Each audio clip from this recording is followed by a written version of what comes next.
Oke, jadi penyebab sariawan itu tuh sebenarnya belum diketahui secara jelas ya, tapi ada faktor predisposisinya. Kayak misalnya nih trauma, biasanya kalau nggak sengaja kegigit, terus juga kalau misalnya kita pakai retainer atau behel, lalu juga dari faktor-faktor misalnya oral hygiene yang kurang, jaga kebersihannya kurang tuh juga bisa menyebabkan sariawan.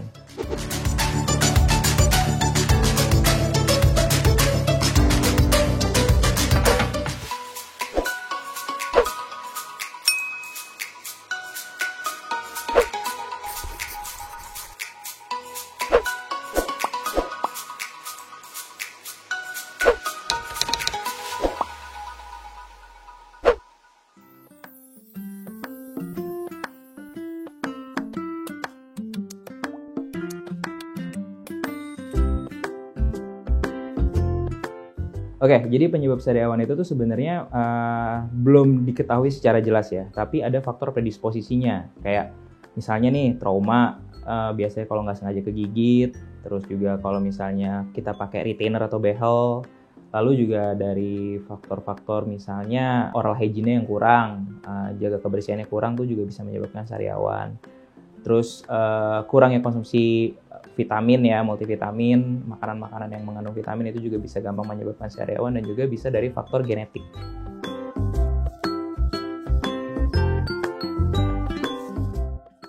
Jadi kalau dari yang saya tahu dan saya baca, sariawan itu memang ada jenis tipenya ya. Kita bilangnya itu stomatitis aptosa recurrent atau SAR kita singkatnya. Nah, itu tuh ada 3. Jadi dari yang paling rendah biasanya kita sebutin SAR minor.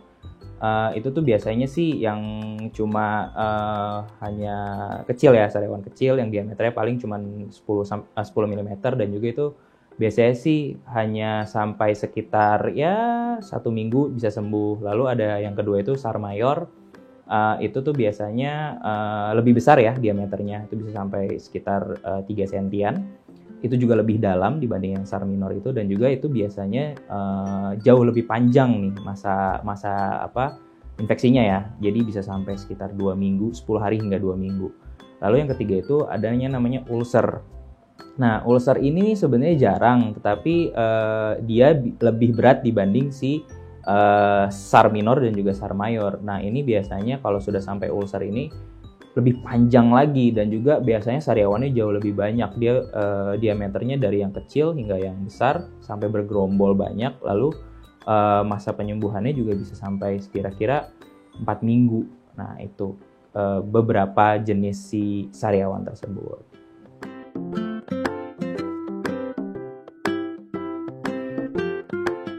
Nah, sariawan sendiri itu sebenarnya bisa terjadi di mana aja ya, di mukosa mulut. Nah, biasanya tuh kita sebutnya ada yang non-keratin sama yang keratin ya. Seringnya itu tuh ada di mukosa bukal atau di dasar mulut gitu loh. Nah, gusi itu termasuk yang non-keratin dan itu juga bisa terjadi si sariawan tersebut, dan biasanya sih paling sering antara di gusi ya, di gusi atau di dasar mulut gitu.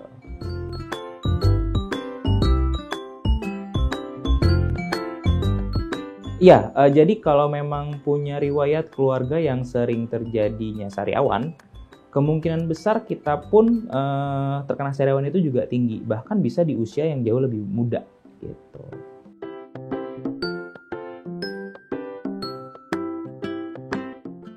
Sebenarnya gini, kalau kanker mulut itu kan salah satu gejalanya itu memang bisa munculnya sariawan.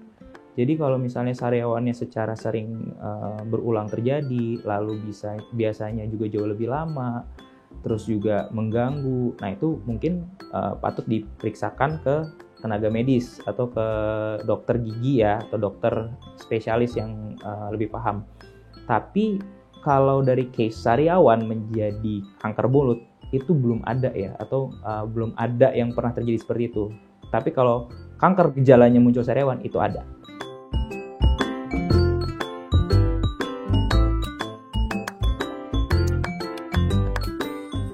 Jadi gini, sariawan itu kan terjadi memang karena defisiensi multivitamin ya.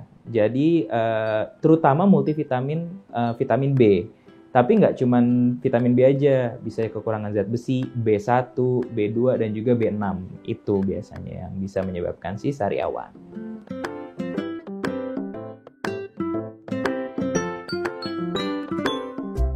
Jadi kalau yang pakai behel itu biasanya kan suka ada bagian-bagian kawatnya yang tajam tuh. Nah, ketika dia makan atau ketika dia berbicara, itu kan kadang yang bagian tajamnya itu bisa menggesek ke bagian mukosa mulut atau bibir ya. Nah, itu yang biasanya menyebabkan gampang terjadinya si sariawan tersebut. Jadi trauma karena benda asing ya. Benda asingnya itu apa? Yaitu si retainer atau si kawat gigi tersebut gitu.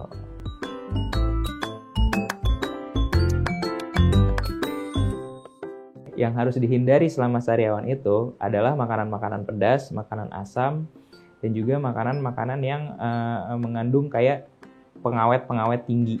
Nah, itu yang harus dihindari. Karena apa? Karena kalau misalnya makanan pedas atau asam itu nanti dia bisa menyebabkan sariawannya itu makin parah karena ada burn sensation atau terasa seperti terbakar.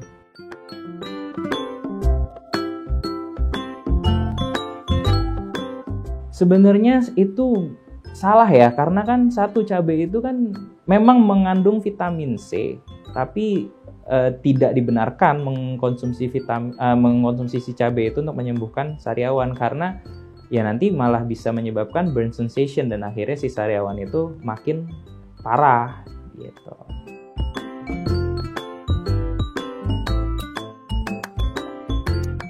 Sariawan itu tidak bisa menyebabkan bau mulut.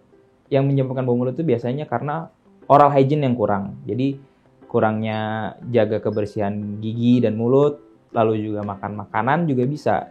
Seperti kayak jengkol atau pete atau misalnya bawang, dan minuman pun juga bisa yang menyebabkan bau mulut. Minuman-minuman yang seperti kopi, tinggi kafein, soda ataupun alkohol. Nah, itu yang justru bisa menyebabkan bau mulut gitu.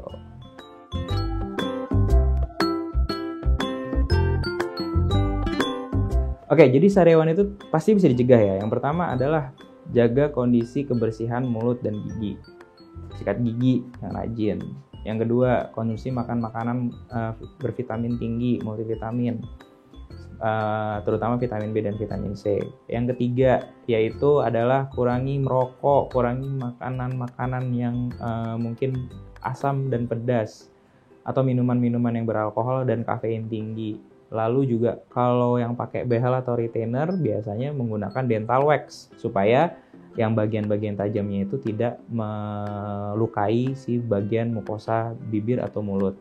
Dan yang terakhir itu bagi kalian yang suka memakai obat kumur, jangan pakai obat kumur yang mengandung etanol karena nanti itu bisa menyebabkan si mukosa bibirnya itu cepat kering gitu.